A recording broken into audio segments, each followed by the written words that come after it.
न पृथ्वी रुक रही है, न सूर्य और ना ही समय, न हम न आप। समय कभी नहीं रुकता है और इसी बढ़ते हुए समय को मापने की कुछ न कुछ विधियां होनी चाहिए, मापने का कोई न कोई तरीका होना चाहिए। आज से बहुत साल पहले सिंधु घाटी सभ्यता था। आज से बहुत साल पहले मोहनजोदाड़ो था, हड़प्पा था। इन सभी सभ्यताएं का कोई न कोई तिथि था। उन सभी तिथि को हम कैसे समझते हैं? जैसे कुछ बीसी होते हैं, कुछ एडी होते हैं। तो बीसी क्या होता है और एडी क्या होता है? या फिर आज जो हम लोग जिस कैलेंडर को फॉलो कर रहे हैं वो कैलेंडर कौन सा है? तो वो कैलेंडर ग्रेगोरियन है, लेकिन ग्रेगोरियन कैलेंडर कब आया, कैसे ये काम करता है, इन सभी विषयों को लेकर हम लोग कैलेंडर के दूसरे पार्ट में आ गए हैं, कैलेंडर का वीडियो के दूसरे पार्ट में आ गए हैं। और आज का हमारा जो विषय रहेगा वो ग्रेगोरियन कैलेंडर की शुरुआत या फिर बीसी और एडी की पूरी जानकारी रहेगी। तो नमस्कार, एसबी ट्यूटोरियल में आपका स्वागत है। और आज हम देखने वाले हैं ग्रेगोरियन कैलेंडर की शुरुआत कैसे होती है, बीसी क्या है, एडी क्या है, इन सभी विषयों पर, और कौन थे पोप ग्रेगोरी। तो इसके बारे में हम आगे देखते हैं। सबसे पहले आप सबको नव वर्ष की बहुत बहुत शुभकामनाएं। और नए साल में आप खूब आगे बढ़िए, अपने लक्ष्य को बनाइए, पूरा कीजिए और अपना भी नाम रोशन कीजिए, अपने देश का भी नाम रोशन कीजिए। आगे हम चलते हैं। सबसे पहला बात है, क्यों मनाते हैं 1 जनवरी को पिकनिक? आखिर हम लोग 1 जनवरी को ही क्यों मनाते हैं? क्या साल का पहला जो महीना है वो फरवरी, मार्च, अप्रैल नहीं हो सकता है? 1 जनवरी ही क्यों साल का पहला महीना हुआ और ये प्रारंभ कब से हुआ? इन सभी विषयों पे आज हम चर्चा करने वाले हैं। तो सबसे पहले जो वर्तमान में चल रहा है, हम लोग पिछले वीडियो में देखे थे, बहुत सारे अलग अलग कैलेंडर्स के बारे में देखे थे। चाहे वो सनातन धर्म का अपना कैलेंडर है, विक्रम संवत, शक संवत, उसके साथ साथ इस्लाम का हिजरी कैलेंडर को भी देखे थे हम लोग, यहूदी कैलेंडर भी देखे थे। फिर चीनी कैलेंडर था, मिस्री कैलेंडर था जो कि मिस्र का था, यूरोप का था, रोमन कैलेंडर था, जूलियन कैलेंडर था। इन सभी कैलेंडर के बारे में बेसिक रूप से हम लोग जान चुके हैं। आज हम लोग बात करने वाले हैं ग्रेगोरियन कैलेंडर की पूरी हिस्ट्री के बारे में। क्या आखिर इसका इतिहास? तो आज के समय में दुनिया का वैश्विक कैलेंडर जो कि पूरा विश्व फॉलो कर रहा है, उस कैलेंडर का नाम है ग्रेगोरियन कैलेंडर। और इसका जो आविष्कारक, इसको जो बनाया, इसकी जो परिकल्पना की, उनका नाम है पोप ग्रेगोरी। और इन्होंने अपने नाम पे ही इस कैलेंडर का नाम रखा है ग्रेगोरियन कैलेंडर। इसके साथ साथ इस कैलेंडर की जो शुरुआत हुई थी वो 1582 ईस्वी में हुई थी, जो कि ग्रेगोरियन कैलेंडर की शुरुआत इसी समय 1582 ईस्वी में किया गया था।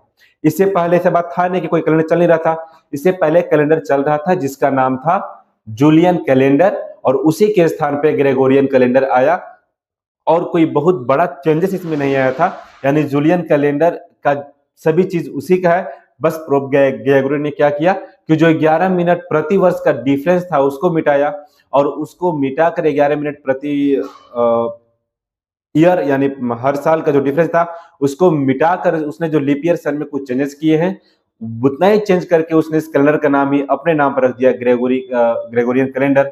बाकी सारा मेहनत जो है उसके पिछले कैलेंडर के निर्माता जूलियन कैलेंडर को ही जाता है। आगे हम बात करते हैं। तो जूलियन कैलेंडर में 11 मिनट का अंतर था, उसको ठीक करने के लिए ग्रेगोरियन कैलेंडर को परिकल्पना ही उसको बनाया गया। उसमें अंतर क्या था? तो सभी माह के नाम और माह की अवधि एक समान ही है। जो जूलियन कैलेंडर में था वही आपको ग्रेगोरियन कैलेंडर में मिलेगा। सभी माह के नाम और उसकी अवधि, जैसे जनवरी 31 का, फरवरी 28 या 29 का, उसके बाद मार्च 31 का, अप्रैल 30 का, ये सभी चीज पहले जैसा ही है। साथ साथ लीप ईयर में फरवरी में एक अधिक दिन जोड़ने का नियम जो पहले था हर 4 साल में, वही हर 4 साल में यहाँ भी है। बस एक चेंज किया गया है कि हर 4 साल में नहीं होकर ये जो वैसे साल होंगे जो 100 से कटेंगे उसको 400 से भी करना जरूरी है, तभी वहां पे हम लीप ईयर सन मानेंगे, वरना उसको लीप ईयर सन नहीं मानेंगे। फरवरी में एक अतिरिक्त दिन नहीं जोड़ेंगे। ऐसी स्थिति में क्या होता है कि हर 130 साल के आसपास के बाद ऐसा समय आता है कि जो 4 साल के बाद लीप ईयर सन आना चाहिए वो 8 साल के बाद आता है। और वही जो एक दिन अधिक जा रहा था उसको मेंटेन किया गया ग्रेगोरी के द्वारा और ग्रेगोरियन कैलेंडर के माध्यम से। अब हम देखते हैं कैसे पढ़े सभी महीनों के नाम। अभी जो हम जिन महीनों के नाम सुनते हैं, जनवरी, फरवरी, मार्च, अप्रैल, मई, जून, जुलाई, अगस्त, सितंबर, अक्टूबर, नवंबर, दिसंबर, इन सभी के आखिर नाम यही क्यों है, कैसे पढ़े, उसके बारे में कुछ बात देखते हैं। तो मार्च, मार्च का मतलब होता है युद्ध का देवता या फिर युद्ध का महीना। और यहीं से, और ये मार्च का 31 दिन का होता है, और यहीं से साल की शुरुआत होती है। जब सबसे पहले 10 साल को बनाया, 10 महीने के साल को बनाया गया था, जब 10 महीने के साल को बनाया गया था तो उस समय मार्च से ही शुरुआत किया गया था, ये रोमन कैलेंडर का था। उसके बाद अप्रैल का मतलब होता है बसंत का खुलना, जो कि 30 दिन का होता है। अगर बात करें मई का, तो मई का मतलब होता है मैया देवी, जो वहां पे मनाया जाता है। मैया देवी, उनको बहुत सम्मान था, उनके नाम पर मई को रखा गया है, जो कि 31 दिन का है। उसके बाद जून, जूनो देवी के नाम पर पड़ा, ये भी 30 दिन का। उसके बाद जुलाई, जूलियस सीजर ने अपने नाम पे जुलाई को रखा, जो कि 31 दिन का। उसके बाद अगस्त, जो कि अगस्टस ने अपने नाम पे रखा, और यह भी 31 दिन का, क्योंकि अगस्टस नहीं चाहते थे कि उनके महीने का जो दिन है वो जूलियस सीजर के महीने के दिन से कम हो। तो यहीं से अगस्टस ने अपने महीने के दिन को भी 31 कर दिया गया। अगर हम बात रोमन की करें, तो मिस्र या रोमन में इवेंट से ज्यादा ऑड की प्राथमिकता होती है, यानी 1, 3, 5 ऐसे की ज्यादा महत्व है, ना कि 2, 4, 6 की। तो इसीलिए वहां पे चाहते तो थे कि सभी ऐसे ही बने, 31-31 के बने, लेकिन 365 दिन को पूरा करने के लिए 30 और 31 को मिलाया गया। वहीं पे जब अगस्त 30 का पड़ रहा था, तो अगस्टस ने इसको मना किया, बोला कि मेरा जो महीना रहेगा, मेरे नाम का जो महीना रहेगा, उसका भी 31 दिन का ही होना चाहिए, और फरवरी में एक और दिन घटाकर उसको 31 कर दिया गया। उसके बाद सितंबर, सितंबर का मतलब होता है सेप्टेम्बर, सेप्टेम्बर से सेप्ट से होता है 7वां। तो चूंकि मार्च से शुरुआत होता है, तो अगर मार्च से शुरू करेंगे तो ये 7वां महीना पड़ेगा, इसीलिए सितंबर को 7वां से ही इसका नाम सितंबर पड़ा। 8वां से नाम पड़ गया अक्टूबर, ये 31 दिन का। फिर 9वां से नाम पड़ा नवंबर, और 10वां यानी 10th यानी डेकेड, डेकेड से नाम पड़ा दिसंबर। तो ये नाम जो है 7, 8, 9, 10 ये सभी सीरीज से आए हैं, यानी 7वां, 8वां, 9वां, 10वां उस समय 10 महीने का एक साल होता था। अब 12 महीने का, जो कि 365 दिन को मिलाना था, इसलिए 2 और महीने जोड़े गए, और 2 और जो महीने कौन जोड़े गए, तो एक जनवरी को जोड़ा गया। जनवरी का अर्थ होता है 2 चेहरे वाला देवता, और ये शुरुआत और अंत का पहचान है। यानी जो देवता जिनके 2 चेहरे हैं, एक चेहरा अतीत की ओर देखता है और दूसरा चेहरा भविष्य की ओर देखता है, इसीलिए इसको काफी अच्छा या फिर काफी शुद्ध या फिर काफी सम्मानित मंत्र भी या फिर सम्मानित देवता भी मानते हैं, इसीलिए जनवरी को बहुत सम्मान से देखा जाता है, उस सम्मानित मंत्र भी कहा गया। फरवरी का मतलब होता है शुद्धिकरण का पर्व, यानी जो हमारे पूर्वजों हैं, उन पूर्वजों के आत्मा की शांति के लिए हम जो शुद्धिकरण करते हैं, वही मतलब होता है फरवरी और शुद्धिकरण का पर्व, इसीलिए इसके दिन को घटाया गया। जब 365 दिन से कम पड़ रहे थे, तो ये बात की गई कि किस महीने से दिन घटाया जाए, तो सभी का ये विचार आया कि जो फरवरी है, यानी जो शुद्धिकरण का पर्व का दिन है, उसके महीने के दिन को घटाया जाए और फिर इसको 365 दिन सेट किया जाए। इसके बाद हम देखते हैं कि ईसवी सन की शुरुआत कब होती है। तो 47 ईसा पूर्व जब जूलियन कैलेंडर चल रहा था, उस समय सिर्फ इस कैलेंडर के माध्यम से हम दिन को या फिर महीने को गिन पा रहे थे, लेकिन साल की गणना नहीं हो रही थी। और इसी साल को गिनने के लिए 525 ईस्वी में डायोनीसियस एक्सिगस आते हैं, और डायोनीसियस एक्सिगस का ये कहना था कि हम सिर्फ जो दिन को गिन रहे हैं, उसको साल को भी गिनना चाहिए, सिर्फ दिन और महीने को ना गिनकर साल को भी गिनना चाहिए, कि कब से कैवां साल चल रहा है, पहला साल, दूसरा साल, तीसरा साल, चौथा साल, ये कब से चल रहा है।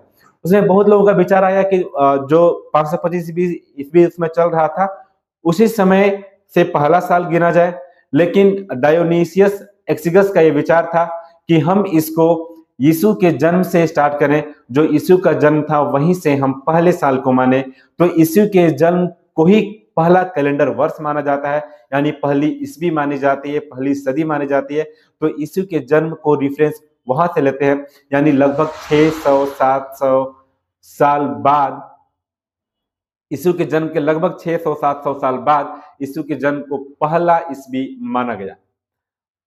अब कैसे पता चला कि यीशु का जन्म कब हुआ था, जन्म वर्ष क्या रहा होगा, इसका अनुमान लगाते हैं। तो अनुमान और ऐतिहासिक घटनाओं से यीशु के जन्म वर्ष को तय किया गया, जिसमें कुछ रोमन सम्राटों के शासनकाल था। उन रोमन सम्राटों के शासनकाल और उनके कुछ ग्रंथों से अनुमान लगाया कि इस रोमन सम्राट का ये शासनकाल रहा होगा, तो लगभग इतने साल पहले यीशु का जन्म हुआ होगा, और फिर वहीं से इसकी गणना आपको स्टार्ट कर दी गई। कर संग्रह की सूची और उसके रिकॉर्ड्स का भी रेफरेंस लिया गया, जो भी कर यानी जो टैक्स वसूला करते थे, उसका सूची और रिकॉर्ड्स के माध्यम से भी यह अनुमान लगाया कि यीशु का जन्म कब हुआ होगा। फिर बाइबिल और रोमन दस्तावेज का भी रेफरेंस लिया गया। इन सभी रेफरेंसेस को लेकर यह अनुमान लगाया गया कि शायद यीशु का जन्म अभी से लगभग 525 साल पहले हुआ होगा, और इसीलिए 525 साल अभी यीशु के जन्म से हुआ है, यानी 525 साल पहले से हम ईसवी सन की प्रारंभ कर दिया जाए। अब बात करते हैं कि यीशु का जन्म 25 दिसंबर को ही हुआ था। हम लोग अभी 25 दिसंबर को जो क्रिसमस डे मनाते हैं, क्रिसमस डे का मतलब होता है जीसस क्राइस्ट का डे, यानी भगवान यीशु के जन्म का दिवस। तो क्या 25 दिसंबर ही था? इसमें ये बहुत सारे तर्क हैं, तो ऐसी कोई बात नहीं है, ऐसा कोई रेफरेंस नहीं है, ऐसा कोई सबूत नहीं है जो ये बताया कि 25 दिसंबर को ही जीसस क्राइस्ट यानी यीशु का जन्म हुआ था। एक तो यीशु के जन्मदिन को मनाना था, इसीलिए 25 दिसंबर का रेफरेंस को लिया गया और 25 दिसंबर को लोग मनाने लगे। आखिर ऐसा क्यों होता है, इसके बारे में देखते हैं। तो यीशु के जन्म दिवस 25 दिसंबर प्रमाणित तो बिल्कुल नहीं है। इसके साथ साथ किसी भी ग्रंथ, बाइबिल या कर संग्रह रिकॉर्ड में भी इसका जिक्र नहीं है कि यीशु का जन्म कब हुआ था। रोमन साम्राज्य में अजय सूर्य की पूजा का प्रावधान था और वहीं से यीशु के जन्म का भी प्रक्रिया को शुरू किया गया।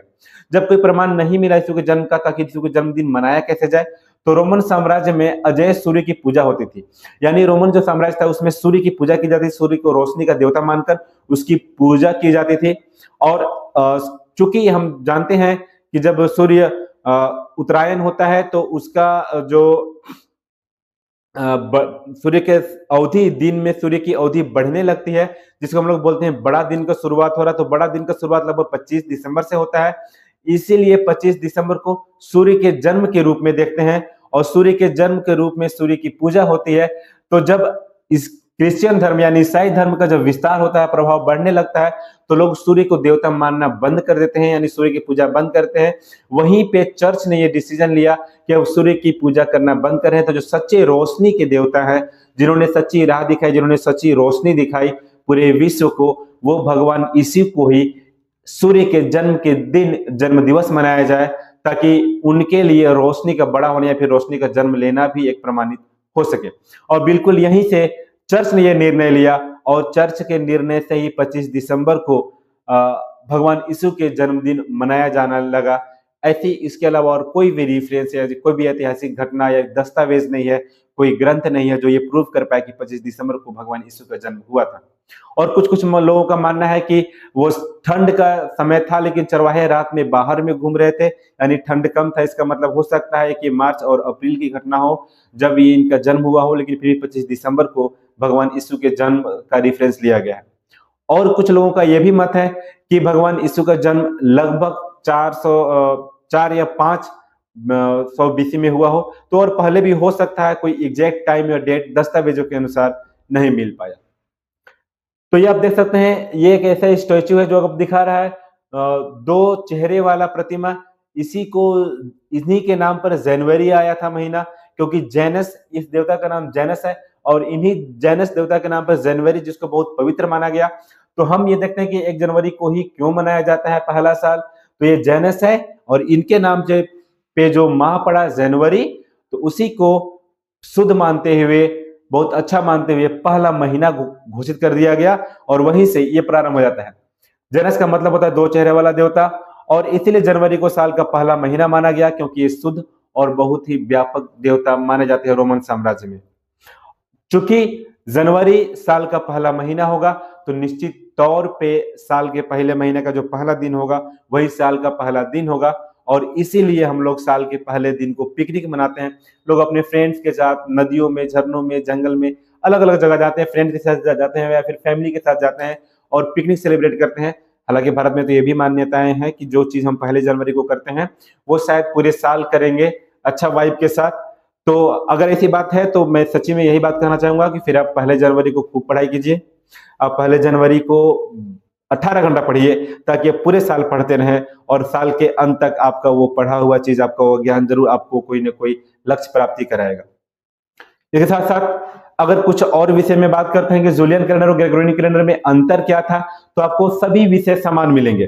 जैसे कि जूलियन कैलेंडर और ग्रेगोरियन कैलेंडर में अंतर, तो इसको जो लागू किया था इसने जूलियस सीजर ने लागू किया और इसको पोप ग्रेगोरी ने लागू किया। इसके बाद वर्ष की अवधि की अगर बात किया जाए, तो वर्ष की जो अवधि होती है 365.25 डेज जूलियन कैलेंडर के अनुसार था और 365.2422 जो डेज है वो आपका हो जाता है ग्रेगोरी कैलेंडर के अनुसार। और इसी को मेंटेन करने के लिए हम लोग लीप ईयर सन में कुछ कमी लाते हैं। लीप ईयर सन हर 4 साल में आता है अगर हम जूलियन कैलेंडर की बात करेंगे, लेकिन अगर हम ग्रेगोरी कैलेंडर की बात करते हैं तो हर 4 साल में तो आएगा, लेकिन हर 4 साल में 100 से कटने वाला कोई भी अगर साल आता है तो उसको 400 से भी कटना पड़ेगा। अगर वो 400 से नहीं कटेगा तो 100 से कटने वाला वो साल लीप ईयर सन नहीं माना जाएगा। उसके बाद समस्या क्या आई कि 11 मिनट अधिक जाता है और ये लगभग सटीक हो गया। इसी 11 मिनट अधिकता को सटीक बनाने के लिए ग्रेगोरियन कैलेंडर को लाया गया था, जो कि जूलियन कैलेंडर की जगह पर आया था। अब हम देखते हैं ईसा पूर्व, जिसको हम लोग बोलते हैं बीसी यानी बिफोर क्राइस्ट, और एडी यानी एनो डोमिनी। आखिर ये है क्या? ईसा पूर्व या ईसवी सन है क्या, इसको समझते हैं। तो 525 ईस्वी में जब डायोनीसियस एक्जिगस ने ईसवी सन की शुरुआत की, उस समय जब ये प्रश्न उठा कि ठीक है 525 ईस्वी के बाद हम लोग ईसवी सन को गिन रहे हैं, लेकिन उससे पहले क्या गिनेंगे, उसी को एक अलग नाम दिया गया और उसी का नाम दिया गया बीसी यानी बिफोर क्राइस्ट। इसलिए 525 ईस्वी से पहले के वर्षों को ईसा पूर्व कहा गया। ईसा पूर्व यानी ईसा मसीह के जन्म से पहले के साल, और एनो डोमिनी ईसवी सन यानी ईसा मसीह के जन्म के बाद के साल। यहीं से आपका बीसी और एडी का भी प्रावधान शुरुआत हो जाता है। उसके बाद ईसा मसीह के जन्म में ईस्वी को गिना गया, कोई भी वर्ष जीरो नहीं था। अगर हम बात करें तो बीसी और एडी के बीच में कोई भी वर्ष जीरो नहीं है। बीसी खत्म होने के बाद सीधे एक एडी शुरू होता है, कोई भी जीरो वर्ष इसमें नहीं रखा गया है। 0 बीसी के बाद सीधे 01 बीसी के बाद सीधे 01 यानी एक एडी आपका शुरू हो जाएगा। और मतलब क्या होगा, तो बीसी एंड एडी की शुरुआत भी 525 ईस्वी से ही किया गया था। उसी समय बीसी और एडी की भी प्रावधान, क्योंकि ईस्वी सन की गिनती ही 525 ईस्वी से हुई थी, इसीलिए बीसी और एडी की शुरुआत भी 525 ईस्वी से ही होती है। अगर इस रेफरेंस को हम लोग देखते हैं तो आज से अगर 1000 बीसी है, 1000 बीसी के बाद 500 साल और आगे बढ़ेंगे तो ये 1500 बीसी नहीं होकर ये बीसी घटता है और ये हो जाएगा 500 बीसी। और आगे बढ़ेंगे तो 1 बीसी, उसके बाद 1 एडी, आगे बढ़ते जाएंगे। अब यहाँ से प्लस में जाएगा और यहाँ से माइनस में जाता है, इसीलिए हम लोग बीसी और एडी को अलग अलग तरीका से समझते हैं। बीसी का मतलब होता है बिफोर क्राइस्ट यानी भगवान यीशु से पूर्व, ईसा मसीह के जन्म से पूर्व। और एडी का मतलब होता है एनो डोमिनी यानी ईसवी सन यानी भगवान यीशु के जन्म के बाद। तो यही दो मतलब हो जाता है बीसी और एडी का। आज का जो सेशन था कैलेंडर का बहुत छोटा सा सेशन था, तो अगर ये कैलेंडर ये बीसी एसी ईसवी सन की शुरुआत, जूलियन कैलेंडर, महीने के नाम जो हैं, या फिर क्यों शुरू किया गया ईसवी सन, किसने शुरू किया, ये सभी बात अगर आपको अच्छी लगी हो तो आप हमारे एसबी ट्यूटोरियल चैनल को जरूर लाइक करें, सब्सक्राइब करें, शेयर करें और बेल आइकन को भी प्रेस करें, ताकि हमें मालूम चल पाए कि आप तक हमारी वीडियो पहुंच पा रहा है। और शेयर एक दूसरे से अवश्य करें, कुछ कमेंट्स भी करें, कुछ चीजें को जो आपको अच्छी लगती है उसके बारे में बताएं, जो अच्छी नहीं लगी उसके बारे में बताएं, ताकि हम उसको ठीक कर पाए। आज के लिए इतना ही। आप सबको एक बार फिर से हैप्पी न्यू ईयर। अपना दिन, अपना साल को अच्छा बनाइए, मेहनत कीजिए, अपने लक्ष्य को पाइए। तब तक के लिए धन्यवाद।